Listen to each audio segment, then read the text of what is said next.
democratize the truth, ask open-ended questions, get unbiased answers, get opinions from everyone, and also the opinions on those opinions.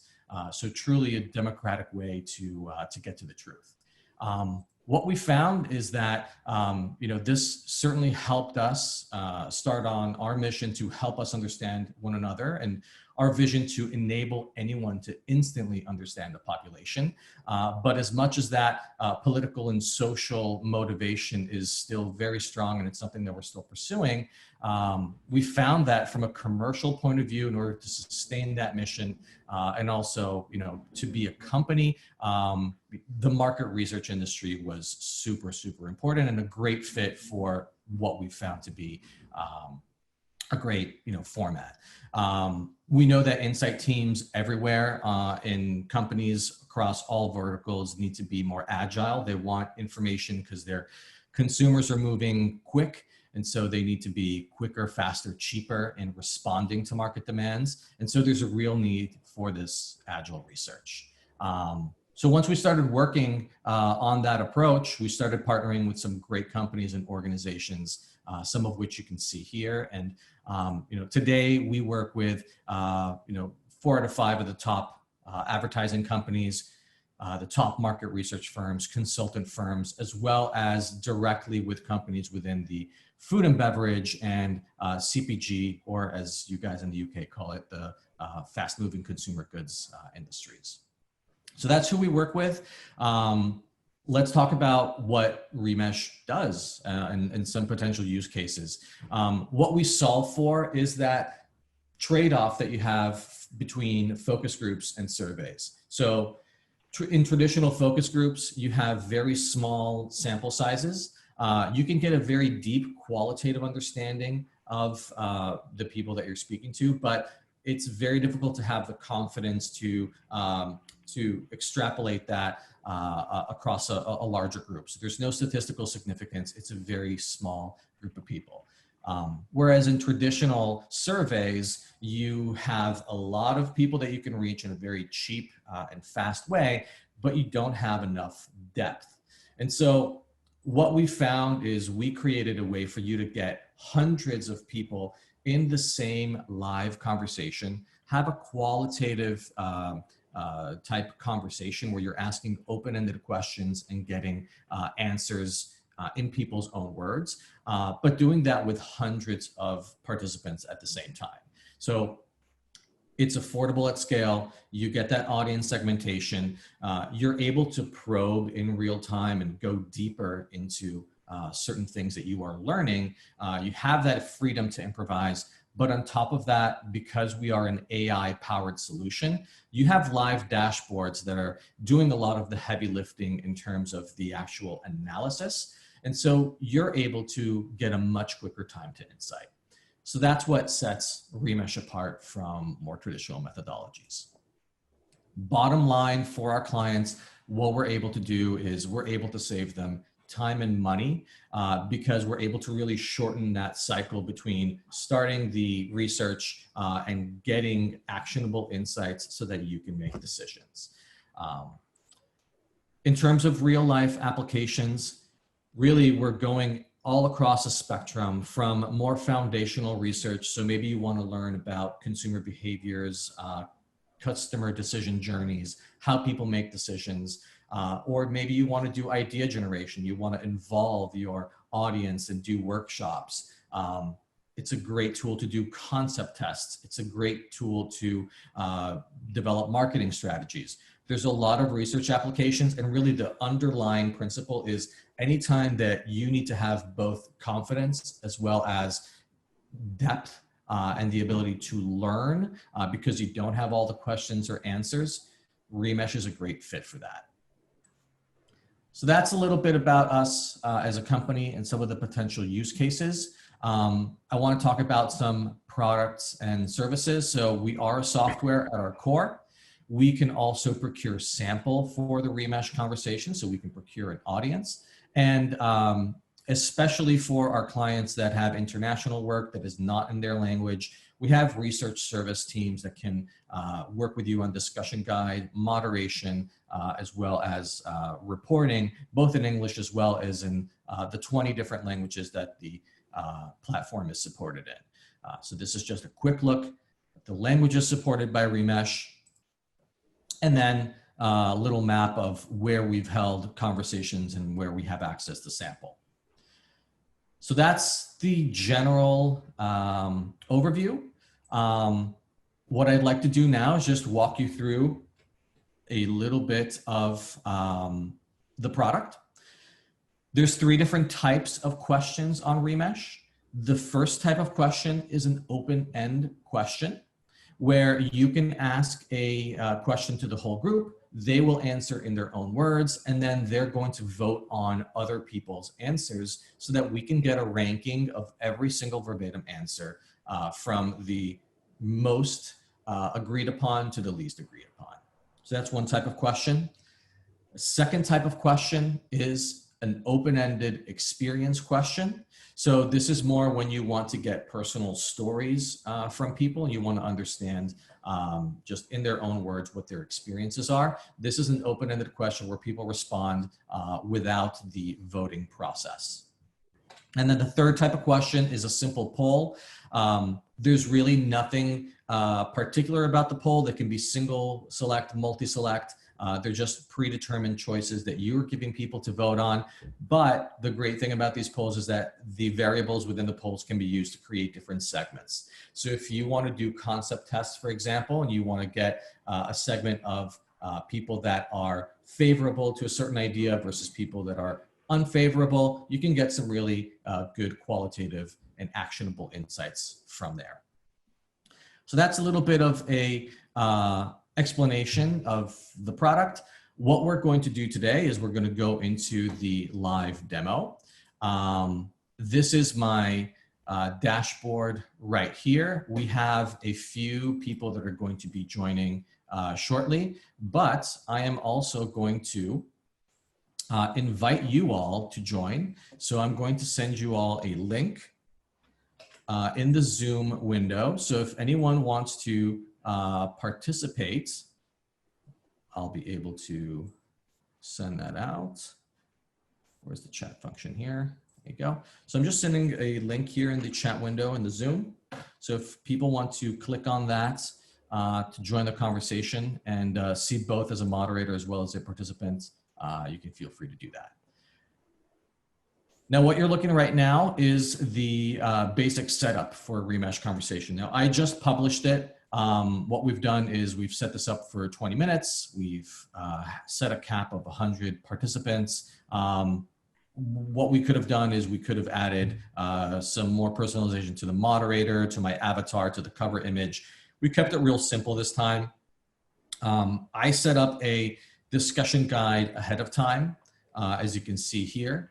And I've also set up some segments. I'll walk you through all of that during the conversation. But for the time being, I'm going to go to my moderator screen. I can see that 31 people have already joined. And in the meantime, I also want to flip over to the participant side. For any one of you who have not joined the participant link, I'll show you what the participant experience looks like as well. So I'm just going to get started. I guess you're going to see some of my own personal information right now and know my age and how often I get soft drinks. But that's the basic process to get onboarded on a Remesh Conversation. You click on the link, you go through the onboarding questions, and now you're just waiting for the conversation to start. Now we've got 42 people already in here. We can wait for a couple more to join.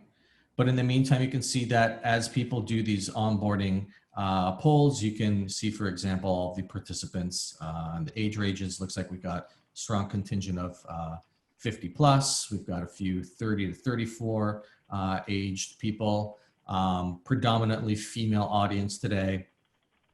And it doesn't look like people here are fans of soft drinks for the most part, which is good. It's healthy, but there's different types of soft drinks today, so we'll cover some of that during our session. So what you see here on the left-hand side is the discussion guide. Now, these are all things that I've prepared ahead of time. I can hover over each element and send it out whenever I feel I'm ready to start. So right now, I'm going to send out my first speak element. Now, what this is just a way for me to speak with the audience and send them information or commentary. I'm going to send an introduction here. As you can see, I'm also going to send an image that describes how to be a participant on Remesh. And this is something that the participants can also make, can enlarge so that they can read it better. Basically, this is explaining how our opinion questions work, where we ask an open-ended question, they answer in their own words, and then they're going to go through a voting exercise. We'll see that live in just a few minutes. Now that I've given time for people to read it, we're going to send a quick poll to make sure that people are paying attention. It's a 15-second poll. Are you ready to start? Yes or no? I can see that 5% of people are born ready, which I love to see. All right. So now we can actually start with the conversation. So what I've set up for today is a conversation about soft drinks. The idea is to give you an overview of the types of questions you can ask on Remesh, but also the types of use cases that you have within the same Remesh conversation. So we're going to talk about soft drinks today. You know, there's a lot of different trends from flavored drinks to you know, different healthy drinks like kombucha, for example. And so we're just going to start asking some questions about soft drinks. So I'm going to go ahead and send my first opinion question right here. And the question is, what type of soft drink, a non-alcoholic, what is the type of soft drink that you find interesting and why? So I'm just going to switch over to the participants side and answer this. I find kombucha interesting because it's tasty and good for my gut. That's my answer. And now I'm going through the voting exercise. So now I'm going to see, there you go, a few other people's answers. Someone else answered kombucha. I'm going to say that was probably Rob, but I'm going to go ahead and vote on some of the other answers that people have given me. So sparkling drinks with no calories and sugar, I agree with that. And we can just keep on going through the voting process. Now that was one type of voting exercise where you choose between two different verbatims from other people. Now we've got the agree, disagree on individual verbatims. So I don't really like Sprite. I used to drink them. Let's go with that. Root beer. So this exercise gives us a different level of information. So basically, the two exercises are giving us information about the order in which people prefer different responses. And what this is doing is it's enabling the algorithm to see in real time what the preferences are. And if we go in and analyze, we can see every single verbatim with the percentage of the audience that agrees with each one of these questions. And these percentages are created by those human inputs of the participants voting on each other's opinions. So that was the first question. We can go ahead and send the next one. The idea here is to do something a little bit more in a co-creation or exploratory sort of territory. So I'm going to send out this question. If you were to create your own soft drinks by combining two main flavors, what combination would you choose? So back to the participant experience, I'm going to say lime and I don't know. I'm going to say something silly like avocados. That's my answer right there. You're really going to test the algorithm on agreement there. So mango pineapple sounds much better than mine. Lime and Coke. Looks like people were, but lime seems to be a popular one. Watermelon and cherry.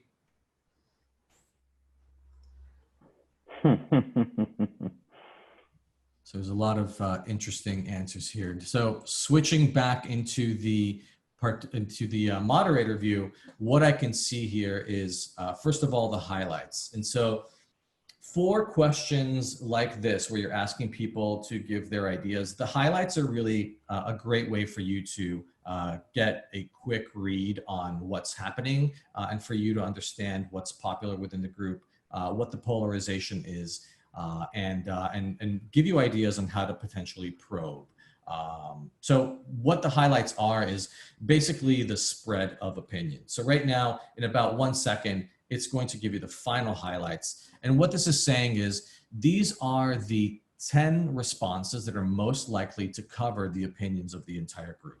So not necessarily the top 10 responses, but a range of responses that the group is giving you. And so when I have something that is an original sort of thought exercise like this, I'm able to get a quick read on different combinations. And what I'm seeing here, this number is showing me if I were to get these 55 participants and have them vote on just these 10 responses, how many participants would vote for each one of these responses? And so, for example, ginger and mango, 13 people would vote for that. 11 people would say that they're not chemists, and blackberry vanilla would be voted by 6 people. So it's starting to give you some ideas and some highlights right here. And so I see that ginger lime was mentioned a few times. So maybe one probe that I can make right now is I can ask a new question, and we're going to make this an ask question, and it's going to be an opinion question. I'm going to do a minute and a half, and I'm going to say, I see that many people mentioned lime and ginger. What are some snacks that you would associate with these flavors? So if I'm a food and beverage company and I'm developing both drinks as well as snacks that I have in my portfolio, maybe I want to learn about how products can be complementary to each other. And if I have snacks that I believe could be complementary to these flavors, I can start, developing more ideas, developing more marketing ideas, more product innovations. And so this could be a good question for people to ask. And so we're getting some of the things that I expected. When you see lime, for example, a lot of Mexican. When you think of lime and ginger, both, Thai comes up as an idea. So I'm going to start actually highlighting some of these for myself and for my fellow observers. So Thai, Mexican food. And that's just a way for me to also show you another functionality, which is the back room. So as a moderator, I can highlight certain answers that are interesting to me in the moment, and I can create different comments. I can also give that same ability to different observers. So if Rob were to be an observer right now, he could also highlight certain questions or certain answers and also give comments. So, and they could be anything like, ask what type of Thai snacks, for example. So imagine that you have your client that's observing the conversation live. They're able to see the same things that you're saying, and if there's something that comes up to their mind, they can highlight something and give you a comment right here within the platform. And if you have this view open and you are somewhere else in the conversation, you can just click on the item and it'll snap you right there. So it's a great way to have that collaborative effort with your clients and with other colleagues as well. So this question is now over. We're going to go ahead and ask our first experience question, which is a different type of question. So this one is sent out for a minute. The idea here is we've created an open-ended question. Tell me about the first time you discovered your favorite drink. How did you discover it? And we've created some categories that people can use to self-identify in. So to show you what it looks like from a participant point of view, tell me about the first time you discovered your favorite drink. I'm going to say my wife forced me to try kombucha. I was reluctant, but as always, she was right. So that's my answer. And once I've submitted that answer, I can see one of the categories. If there's one of these that apply, okay, through a friend, family member, I can submit it. And then I'm done until until the question time is over. From a moderator perspective, what you're seeing now is you're seeing all of these answers come in. You can see, for example, that 43% of your audience has learned about their favorite drink through a friend or a family member. 31% has learned it through a grocery store. So you can start to get an idea of distribution and marketing channels, for example, on how you would like to promote or distribute this product. But furthermore, what you can do is you can go in and see all of the different stories for each one of these categories. So, friend gave it to me at their house, tried it at a party, never looked back. So you can see all of these for the entire group or for a specific segment that you've created here as well. And we'll go into segments more in a minute. I want to go into what's probably going to be the last part of our demo, which is I want to go into a very classic concept test. So we're going to go ahead and show this image to the group. Again, people can enlarge it and take a look at it. We're going to start off with a single select poll. So this is going to be what we call our little gut check, where we're giving people certain answers that they can choose from. I'm going to go ahead from the participant side and submit that it's fairly appealing. And once this is done, we can follow that up with open-ended questions. So in about 5 seconds, we're going to be able to follow up this conversation. Looks like it's a pretty split group here. But now let me send up my opinion question. What about the string stood out to you? And what we're seeing here is, so we're going to start seeing participants respond in just a second. But what we're going to be able to do is, now that we've got the gut check here and we've got sort of this behavioral dimension, we're able to create a segment. I actually created this ahead of time, and so I created a segment right here that's basically the people who like concept A, which is what we're calling this concept, and that responded extremely appealing or fairly appealing. And we've got the other side of the equation here, the people who dislike A, who are obviously the rest of the people. And so as people are answering, we can see their answers right here, but later we're going to be able to analyze some of the different opinions. In the meantime, I'm going to scroll back up to one of our earlier questions and talk about common topics for a second. Common topics is a way for you to see the frequency with which certain topics are being mentioned, and then also dive into the context as well as how relevant these topics are for each person. So when we asked our question here about snacks, we can see that a lot of people are mentioning chips or tortilla chips specifically, or nachos or cookies.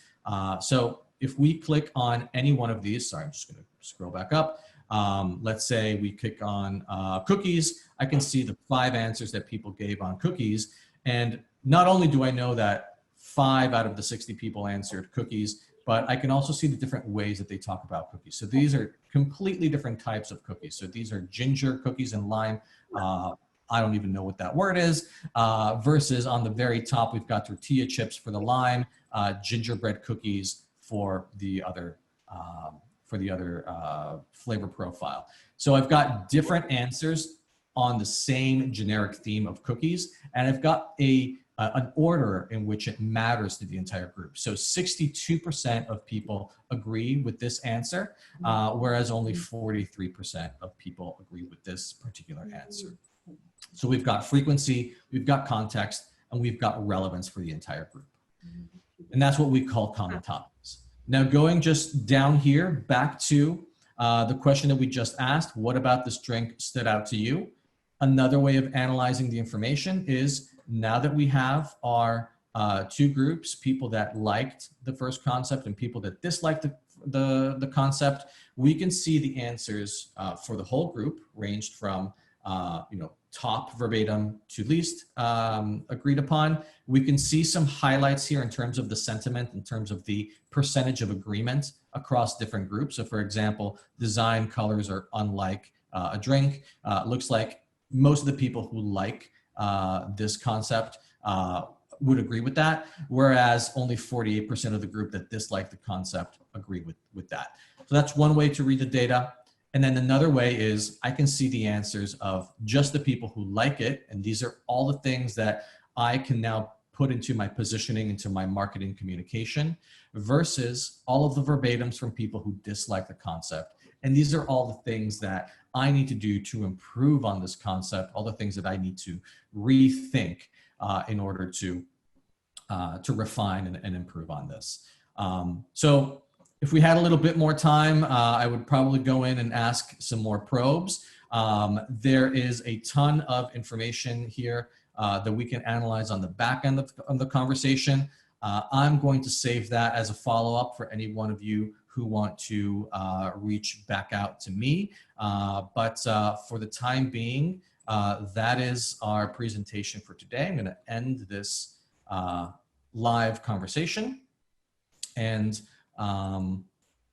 that's it. Thank you all very much.